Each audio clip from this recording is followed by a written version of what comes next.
Berlatar di sebuah motel, cerita diawali dengan menampilkan seorang wanita bernama Alice. Di situ terlihat bahwa ia sedang ditelepon oleh seseorang bernama Eric. Eric mengatakan bahwa Alice akan dijemput entah kemana oleh seorang pria bernama John. Dan tak lama Alice langsung mematikan teleponnya karena ada seorang pria yang juga berada di sana.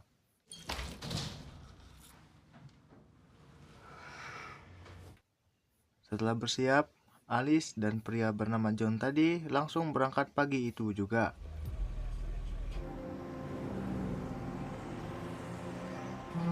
Dan inilah Night of the Hunted.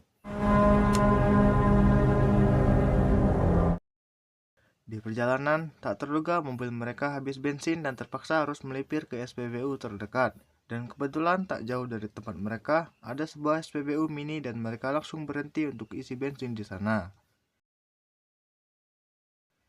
Ketika John sedang isi bensin, ternyata tangki bensin bocor dan disinilah John mulai merasa ada yang tidak beres di tempat tersebut. Karena memang sangat sepi sekali dan saat itu juga ia melihat ke arah sebuah papan iklan bertuliskan God is nowhere, yang artinya Tuhan tidak ada dimanapun. Beralih ke Alice yang sedang ngopi, dia baru menyadari kalau tidak ada seorang pun di toko itu. Di saat-saat kebingungan itu, Alice melihat ada bercak darah di dekat rak dan baru menyadari bahwa ada yang tidak beres dengan tempat tersebut. Dan tiba-tiba, ya, Alice pun tertembak di bagian lengan oleh seorang misterius yang entah dari mana arahnya. Ketika ia sedang merengek kesakitan, si penembak terus melayangkan tembakannya ke arah si Alice. Ia memanggil-manggil John dan John tidak mendengarnya karena ia sedang mendengarkan ASMR sound horeg. Karena tak ada jawaban, Alice berusaha sekuat tenaga menahan rasa sakit di lengannya dan si John masih saja belum menyadari akan situasi berbahaya yang sedang terjadi. Ketika Alice sudah mulai tenang, ia pun mulai mengamati dari mana arah tembakan tersebut berasal dan ya, nyaris saja dirinya tertembak oleh si sniper yang menyadari posisi si Alice. Ia perlahan merangkak untuk mengambil HP-nya, namun sayang si sniper lebih dulu menyadari hal itu, sehingga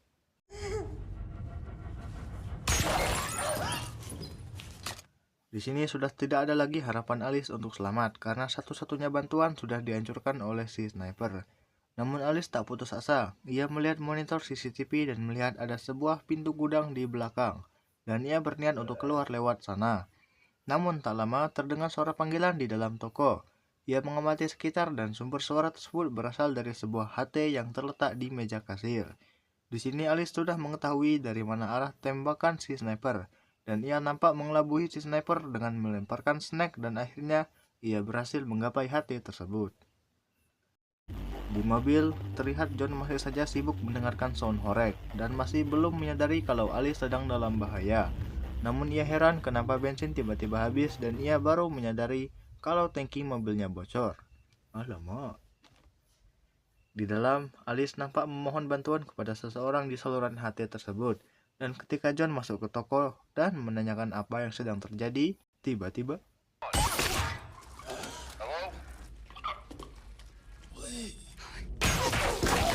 Alice jelas shock dan tak menduga kenapa hal ini bisa terjadi. Dan tak lama HT kembali berbunyi dan seseorang tersebut menanyakan apa yang sedang terjadi. Alice mengatakan kalau pria itu harus segera menelpon 911. Namun jawaban dari saluran tersebut nampak tak terlalu peduli dengan yang sedang terjadi. Dan setelah memohon, akhirnya seorang tak dikenal tersebut menelpon 911 dan para polisi akan segera datang. Alice merasa lega dan ada harapan untuk selamat. Mereka sedikit berbincang di saluran tersebut dan pria seorang prihatin dengan kematian si John. Namun sangat-sangat tak terduga, si pria mengatakan, "Ya, karena aku meledakkan kelapanya." Sontak si Alice pun kaget karena si penelpon juga merupakan si sniper yang sudah menerornya dan menjadi penyebab semua ini bisa terjadi. Alice melihat saklar listrik dan ia berniat untuk mematikan lampu di toko itu agar si sniper sulit membidiknya. Usahanya berhasil dan Alice mempunyai sedikit waktu untuk bernapas dan menenangkan diri.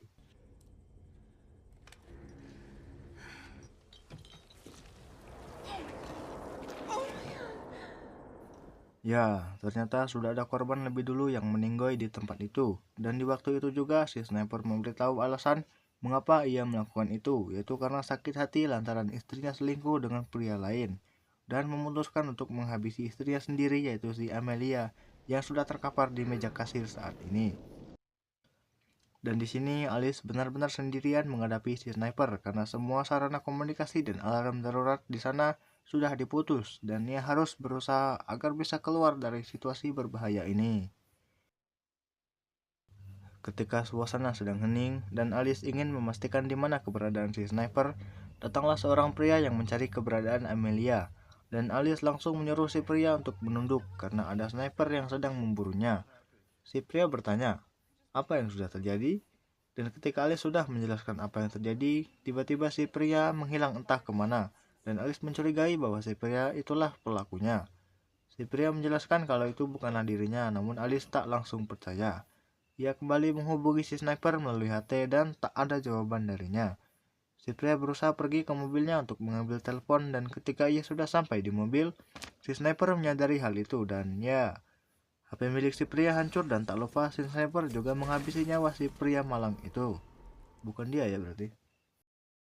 Di dalam, si sniper kembali berbicara dan si sniper mengingatkan bahwa di dunia ini bahwa apapun tindakan kita pasti ada dampaknya, entah itu baik ataupun sebaliknya. Si sniper mengungkapkan kekesalannya terhadap para dokter karena semua pelayanan dan segala asuransi harus dikenakan biaya. Yang intinya si sniper ingin para dokter di luar sana termasuk si Alice tahu betapa menyedihkannya menjadi orang tak punya apa-apa dan tak berdaya. Sembari si sniper berbicara, si Alice nampak menyusun beberapa payung dan membukanya dengan tujuan agar ia bisa kabur lewat pintu belakang. Namun nampaknya kesabaran si sniper habis dan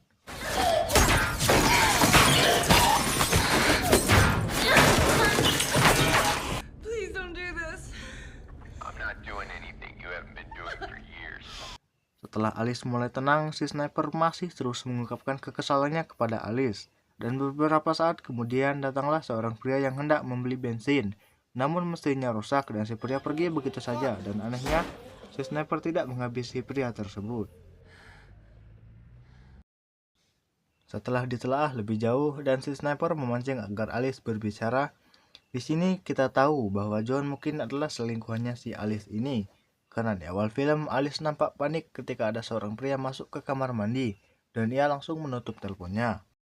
Selang beberapa saat, setelah Sheriff hanya numpang lewat di sana, entah bagaimana caranya Alice sudah berada di luar dan berusaha untuk masuk dalam mobilnya dan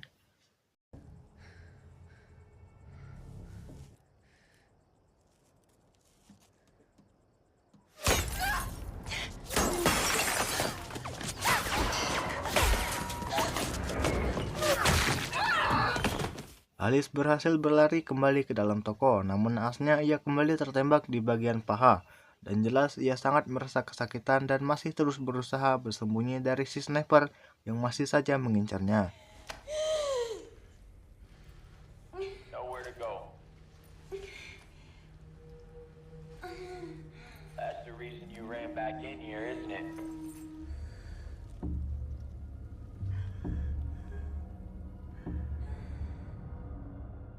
Di dalam toko setelah membalut lukanya, Alice masih terus berusaha untuk membuka gembok di pintu belakang menggunakan sebuah mata gergaji kecil. Namun lagi-lagi, ia harus terluka karena mata gergaji mengenai tangannya.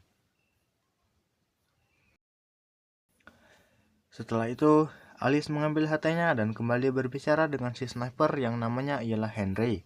Bagaimana Alice bisa tahu? Ya, karena Alice melihat sebuah pakaian karyawan bernama Henry, beserta foto Henry bersama Amelia. Dan karena juga si sniper berkata kalau si Amelia adalah rekan kerjanya. Beberapa saat kemudian, datanglah sepasang kakek nenek yang hendak mengisi bensin di sana. Dan terlihat si kakek sedang mengawasi dan mendekati mobil di dekat toko. Dan alangkah terkejutnya ia ketika melihat seonggok jasad mobil pula. Beberapa saat kemudian, datanglah sepasang kakek nenek yang hendak mengisi bensin di sana. Dan terlihat si kakek sedang mengawasi dan mendekati mobil di dekat toko. Dan alangkah terkejutnya si kakek ketika melihat seonggok jasad di dalam mobil dan tiba-tiba ya, sungguh disayangkan nyawa si kakek harus melayang dan si nenek juga ikut nyusul karena disuruh sembunyi ia malah mondar-mandir tidak karuan. Dan nyawa dua orang tak bersalah pun harus melayang akibat kekejaman si sniper misterius ini. Beberapa saat kemudian, Alice yang kesal pun memutuskan untuk keluar dari toko dan di sini si sniper tidak menembaknya. Dan secara tak terduga di dalam mobil si kakek tadi masih ada seorang anak kecil. Dan Alice pun menyuruhnya untuk tetap bersembunyi di dalam sembari si sniper berbicara. Dan rupanya si bocah ini malah keluar dan mendekati jasad neneknya. Alamak. Setelah si bocah kembali ke mobil dan situasi kembali hening, di titik ini Alice berpikir untuk mengorbankan dirinya demi bocah itu dengan menyuruhnya pergi, dan Alice akan menyerahkan diri. Tetapi si bocah ini malah berlari ke arah Alice berada. Tak lama kemudian, si sniper beranjak dari tempatnya bersembunyi dan berniat menghampiri mereka. Ketika mereka sudah berada di gudang dan Alice menyuruh si bocah diam dan bersembunyi, di sini Alice memanfaatkan barang-barang di gudang untuk dijadikannya senjata agar bisa melawan si sniper. Perlahan sniper pun masuk ke toko dan kembali memanas-manasi si Alice dan inilah jadinya. Hiding, huh? Were you, betrayed?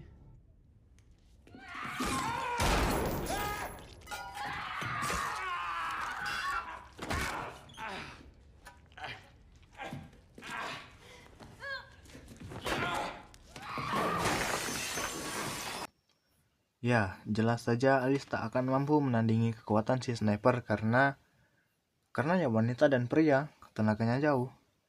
Setelah Alice tumbang, si sniper mencari keberadaan si bocah bersembunyi. Dan ketika si sniper berniat menampakkan wajahnya kepada si bocil, tiba-tiba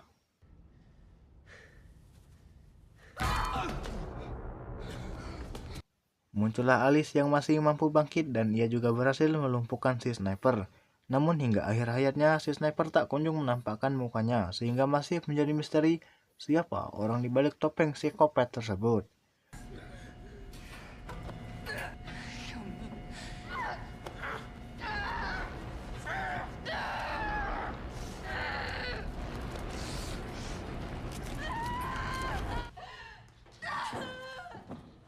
Pada akhirnya, yang tersisa hanyalah si bocil, seorang yang menyimpan banyak trauma lalu pergi meninggalkan supermarket tersebut dan film pun selesai.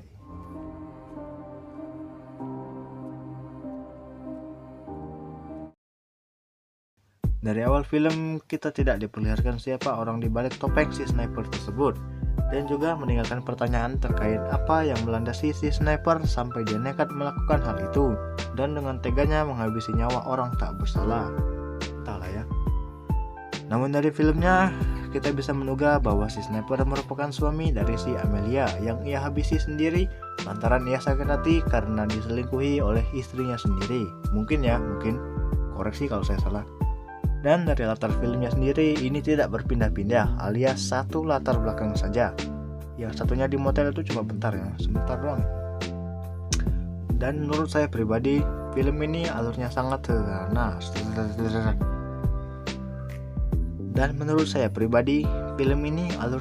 sederhana. Namun dengan racikan yang mantap, film ini berhasil membuat saya ikut merasakan seperti apa situasi yang dialami oleh si Alice. Pesan yang gak bisa kita ambil dari film ini adalah jangan ke supermarket jam 2 pagi. Saya Feb mengucapkan terima kasih karena sudah mendengarkan saya sampai detik ini dan sampai jumpa di video selanjutnya. Wassalamualaikum warahmatullahi wabarakatuh.